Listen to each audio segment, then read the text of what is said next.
What's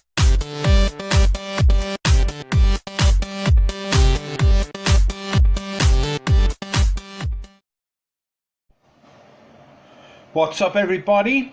So, another day, another theory from the Remainers about what Boris Johnson is going to do about getting around the surrender bill.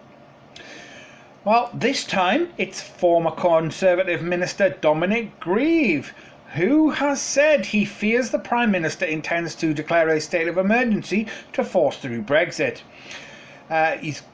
He thinks he's going to be using the civil order as an excuse.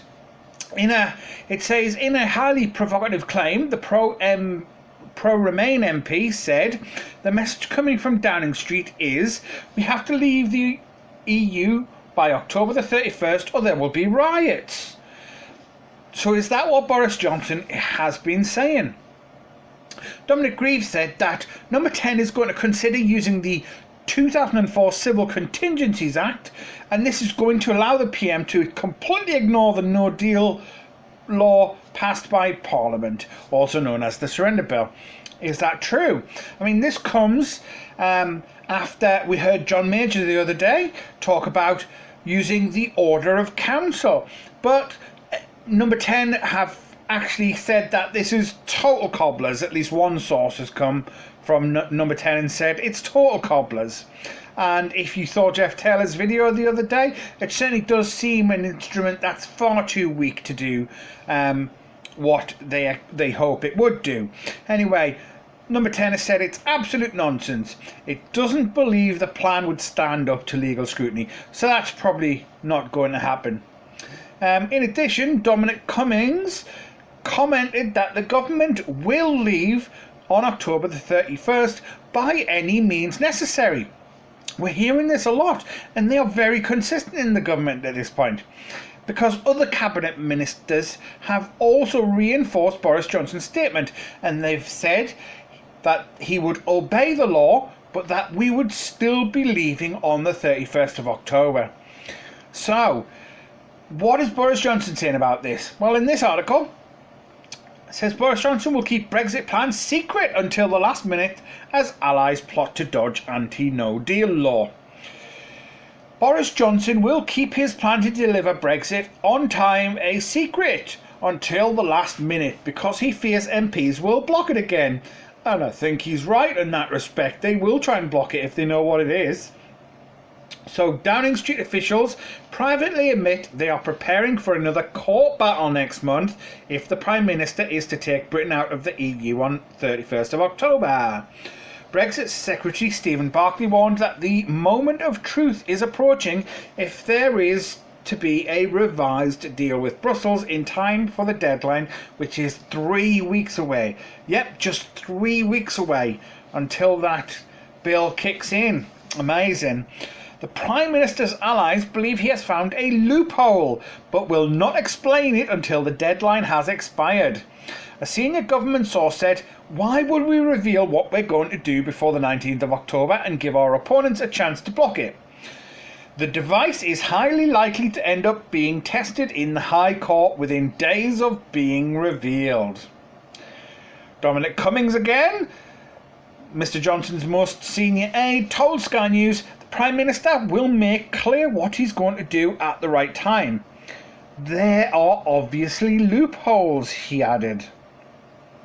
And we go on to the third and final story of the day. And according to Reuters, the SNP, Scottish National Party, and the Labour Party are discussing tabling a vote of no confidence in Prime Minister Boris Johnson as early as next week, said the Telegraph. Citing senior figures at the SNP, the newspaper reported that Scottish lawmakers were prepared to support Labour leader Jeremy Corbyn as the next Prime Minister, after concluding it was the only way to guarantee that a no-deal Brexit was avoided.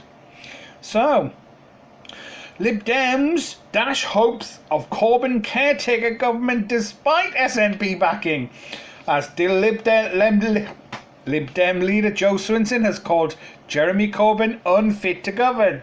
So yes, we've all seen what Joe Swinson's been saying in the last couple of weeks about Jeremy Corbyn. Do we really think she's going to support Jeremy Corbyn to be Prime Minister, even in an interim government?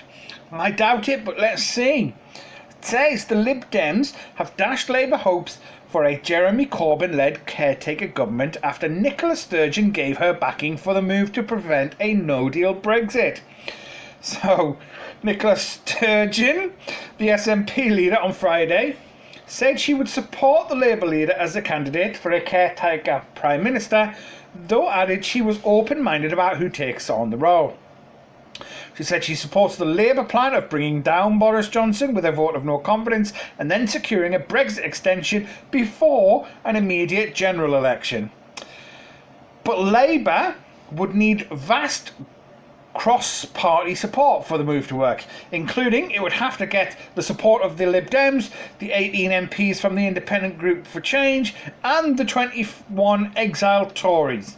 Are they going to get all of those people? I really don't know. However, if it is a way to guarantee we don't get out as a no deal, maybe they will do. So, Lib Dem leader Joe Swinson has called Mr Corbyn unfit to govern, and a party spokesman made it clear that they do not believe he can win that backing in the Commons.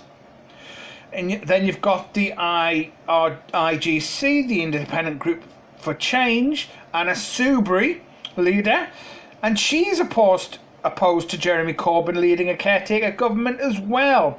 She told PA news agency she was disappointed with the SNP for expressing their support and pointed towards suggestions that expelled Tory veteran Ken Clarke should take on the role.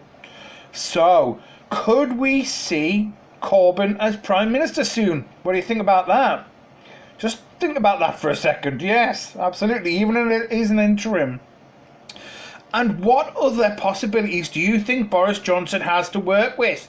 What is it he's going to do in 3 weeks' time? Oh, the tension is just killing me.